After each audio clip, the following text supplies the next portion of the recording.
Allora, sono passati esattamente 40 anni dal suo primo film Colpire al cuore e ieri ha ricevuto il premio alla carriera. Si aspettava all'inizio di avere una carriera così lunga e così prolifica?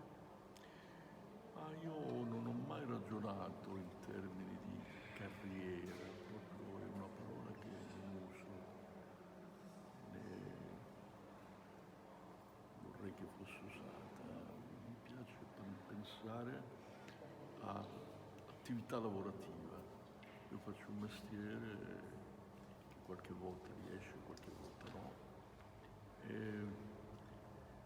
il fatto che continui questo mestiere da tanto tempo è chiaro che mi rende soddisfatto e felice, perché non ho deciso 40 anni fa di farlo questo mestiere, ma l'ho deciso quando ero bambino, praticamente, quando non sapevo nemmeno la differenza tra regista e attore e pensavo che i film li facessero gli attori. Pensavo al cinema, ma non avevo le idee chiare perché ero un piccolo spettatore di 8-9 anni, insomma. Poi ho avuto fortuna, costanza, anche un po' di tigna, come si dice in Meridione, io sono calabrese, e quindi mi sono conquistato ogni giorno qualcosa di nuovo. Senta, parlando di attori, lei ha recitato con grandissimi attori, da Volonté a Trintignant fino ai più contemporanei. E se ne dovesse scegliere uno? Ma io penso che c'è l'attore giusto per l'occasione giusta. Non c'è quindi un attore più bravo di un altro. Un attore molto bravo può essere sbagliato per quella parte perché non è la sua parte. Parlo del cinema. Il teatro è tutta un'altra cosa. Quindi non ho un attore favorito tra quelli con cui ho lavorato. Potrei dirle qualche nome, anzi uno due di più, solamente dal punto di vista personale, di affinità che poi ha permesso di lavorare con una certa felicità, in modo molto sereno, cosa che non capita tutti i giorni al cinema. Invece, tornando ai suoi film, penso alla collaborazione con Piersanti per le musiche. La musica ha sempre avuto un ruolo importante nel suo cinema.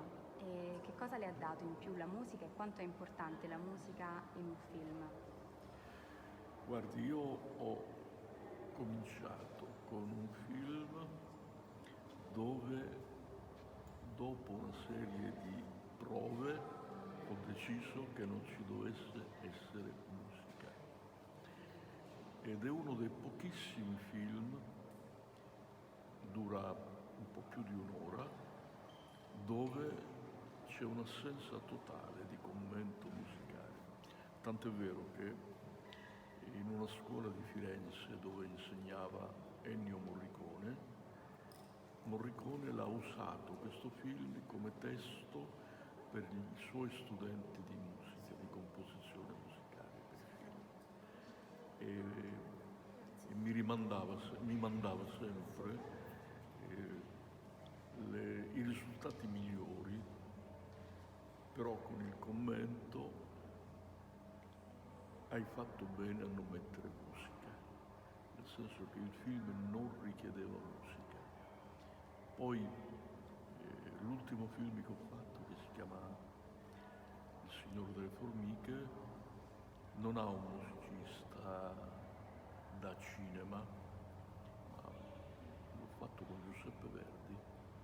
Giravo nella terra di Verdi, ho girato a Busseto, mi è venuto naturale tornare a Verdi, quindi amo molto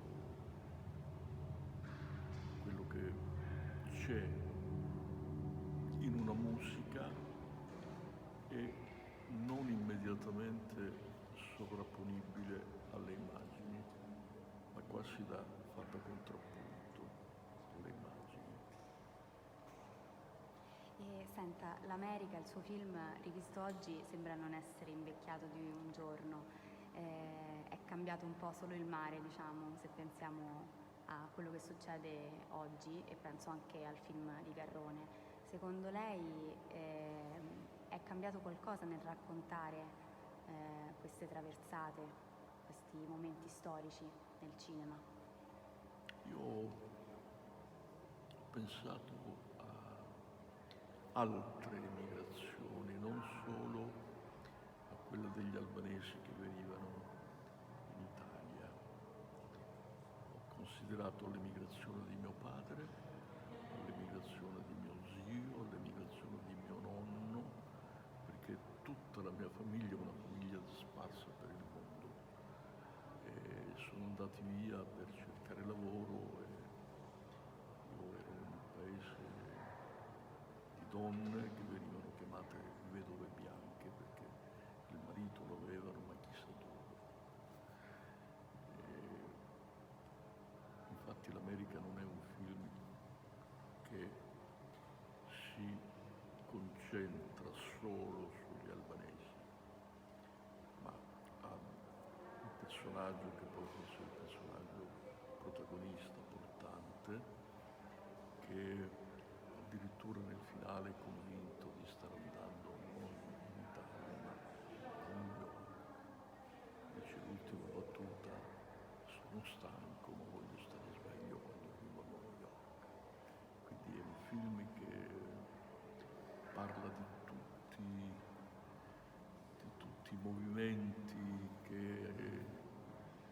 la gente fa perché scappa da qualcosa, dietro la fame, per trovare un lembo di terra dove poter vivere meglio. Siamo stati noi un paese di emigranti e adesso siamo un paese che respinge gli emigranti, quindi questo è un cammino al contrario